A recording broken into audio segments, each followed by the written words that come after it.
बच्चों, देखो हमारा ये चैप्टर हो चुका है डिजि भारतम और इसके हम अभ्यास प्रश्न आज करने जा रहे हैं। और यहाँ पे लिखा हुआ है अधोलिखितानां प्रश्नानां उत्तराणि एक पदेन लिखत। कुछ प्रश्न हैं, उनके आपको वन वर्ड या एक पद में आंसर देने हैं। जैसे कुत्र डिजिटल इंडिया इति अस्य चर्चा भवति, ये कहाँ पर चर्चा का विषय बना हुआ है डिजिटल इंडिया, तो ये हमारा संपूर्ण विश्व है। स्टार्टिंग में ही आ रहा है इस चैप्टर के संपूर्ण विश्व। फिर है कहन सह मानवस्य आवश्यकता परिवर्तते, हमारी मानव की आवश्यकताएं कैसे परिवर्तित होती हैं। काल परिवर्तनेन, समय के साथ साथ हमारी आवश्यकताएं भी बदलती रहती हैं। आपणे वस्तुनां क्रय समय केशाम अनिवार्यता न भविष्यति, तो यहाँ पर जब हम मार्केट में जा रहे हैं, वस्तु क्रय कर रहे हैं, तो किस चीज़ की हमें आवश्यकता नहीं है, रुपये काणाम की हमें आवश्यकता नहीं है। देखिए फिर अपना नेक्स्ट क्वेश्चन है कस्मिन् उद्योगे वृक्षा उपयुज्यन्ते, कौन से उद्योग में हमें वृक्षों का उपयोग ज़्यादा हो रहा है, तो ये अपना कागज उद्योग में। कागज़ हमारे तभी बनेंगे जब हम वृक्षों को काटेंगे, वृक्षों से ही कागज़ बनते हैं। तो इसलिए आपको भी एक मॉरल मैसेज है, कागज़ का सदुपयोग करें, कागज़ को वेस्ट ना करें।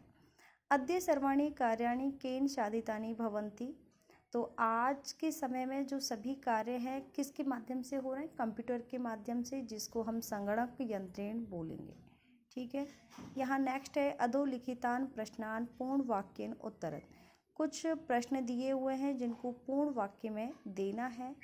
तो प्राचीन काले विद्या कथम गृह्यते स्म, प्राचीन काल में विद्या कहाँ से ग्रहण की गई है। ये पेज नंबर 13 पे आपके लिए आंसर दिया है कि श्रुति परंपरा से आपका प्राचीन काल में ज्ञान चल रहा था। और देखिए यहाँ पे ये आ गया है अपना, तो प्राचीन काल में आदान प्रदान मौखिक रूप से होता है, विद्या चे श्रुति परंपरा गृह्यते स्म। ठीक है। अब नेक्स्ट है अपना क्वेश्चन, वृक्षाणाम कर्तनम कथम न्यूनतम यास्यति, हम वृक्षों का काटना कम से कम कैसे कर सकते हैं। यदि हम अधिक मात्रा में संगणक का यूज करेंगे, हम ज़्यादा से ज़्यादा कंप्यूटर का प्रयोग करेंगे, तो हम कहीं ना कहीं प्रकृति को बचाएंगे। ये हमने पेज नंबर 13 पे ही पढ़ा है। फिर है चिकित्सालय कस्य आवश्यकता अद्य न अनुभूयते, जब हम विद्यालय में जा रहे हैं तो वहाँ पे हमें किस चीज़ का कमी महसूस नहीं हो रही, आवश्यकता नहीं है रुपए की, क्योंकि आप ऑनलाइन पेमेंट कर सकते हो। तो रुपए की ये ज़रूरी नहीं है कि आप हॉस्पिटल जा रहे हो, तो आप हॉस्पिटल में जा रहे हो तो वहाँ पे पर्स ले जाना इतनी आवश्यकता नहीं रही है आजकल, आप ऑनलाइन पेमेंट कर सकते हो वहाँ पे भी। वयम कस्याम दिशि अग्रेसराम, और आज के समय में हम कौन सी दिशा में अग्रसर हो रहे हैं, कहाँ पे बढ़ रहे हैं। आपको पता है टेक्नोलॉजी में हम बहुत ज़्यादा प्रगति कर चुके हैं और आगे बढ़ भी रहे हैं। ये हमारे चैप्टर से ही क्वेश्चन है पेज नंबर 14 पे। वस्त्र पुटके केशाम आवश्यकता न भविष्यति, हमारे जो वस्त्र पुटक है उसमें किस चीज़ों की आवश्यकता नहीं है, पैसों की अब आवश्यकता नहीं है। विदाउट पैसे भी आप काम कर सकते हो, विदाउट पैसे नहीं, मतलब मोबाइल से कर सकते हो। आपको ये नहीं है कि हाँ मुझे अभी खुले ही पैसे चाहिए या ये अमाउंट चाहिए। ठीक है। तो इस प्रकार से आपके ये क्वेश्चन क्लियर हो जाते हैं। और यहाँ पे रेखांकित पदा अधिकृत्य प्रश्न निर्माणम कुरुत, जो रेखांकित पद हैं उनके आधार पर हमें प्रश्न निर्माण बताना है। ये मैं एक टॉपिक आपको क्लास में भी करा चुकी हूँ। तो इसमें है भोजपत्रो उपरि लेखनम आरब्ध, कब आरंभ हुआ है, किस पे हुआ है, भोजपत्र पर आरंभ हुआ है प्राचीन काल में, लेखनम पे अंडरलाइन है, तुक्के में आ जाएगा। कर्गदस्य यानी षष्ठी विभक्ति में आंसर है, तो षष्ठी विभक्ति का ही क्वेश्चन मार्क हो जाएगा, यानी कि इसकी आवश्यकता नहीं है। विश्राम गृहेषु सप्तमी विभक्ति है और स्थान के विषय में है, स्थान हमेशा कुत्र से पूछा जाता है, तो यहाँ पे कुत्र आ जाएगा। फिर आ रहा है चल दूरभाष यंत्रे, जो अपना मोबाइल आप यूज कर रहे हो तो उसके लिए आया है, सभी पत्र उसमें सुरक्षित हैं, तो इसमें सप्तमी विभक्ति आ रहा है। मोबाइल में सेफ्टी है, में और पर सप्तमी विभक्ति का यूज है, इसलिए यहाँ पे क्वेश्चन में भी कस्मिन आ गया है। तो ये हमारा क्वेश्चन बन जाता है। उपचारार्थम, तो किस लिए आप जा रहे हो, इलाज के लिए जा रहे हैं। संप्रदान विभक्ति के अकॉर्डिंग हो जाता है। यहाँ पे किमर्थम, किस लिए जा रहे हो, इसलिए किमर्थम आ जाएगा। ठीक है, इस प्रकार से हमारे ये क्वेश्चन क्लियर हो जाते हैं। यहाँ पर उदाहरणों के आधार पर विशेष्य और विशेषण को मैच करना है। यहाँ पे मौखिक क्या है, ज्ञान है। मनोगत क्या है, भाव है। यहाँ पे टंकिता क्या है, सामग्री है। और महान क्या है, उपकार है अपना।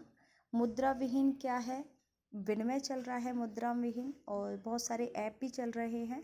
इस प्रकार से ये अपना मैचअप क्लियर हो जाता है। और यहाँ पे कुछ शब्द हैं जिनका पद संधि विच्छेद हो रहा है और उनको संयुक्त पद में बताना है। पदस्य अस्य, पदास्य। तालपत्र ऊपरी, तालपत्र ऊपरी। च अतिष्ठत, च तिष्ठत। ठीक है, यहाँ पे दीर्घ संधि है, इसमें गुण संधि है, इसमें दीर्घ संधि है।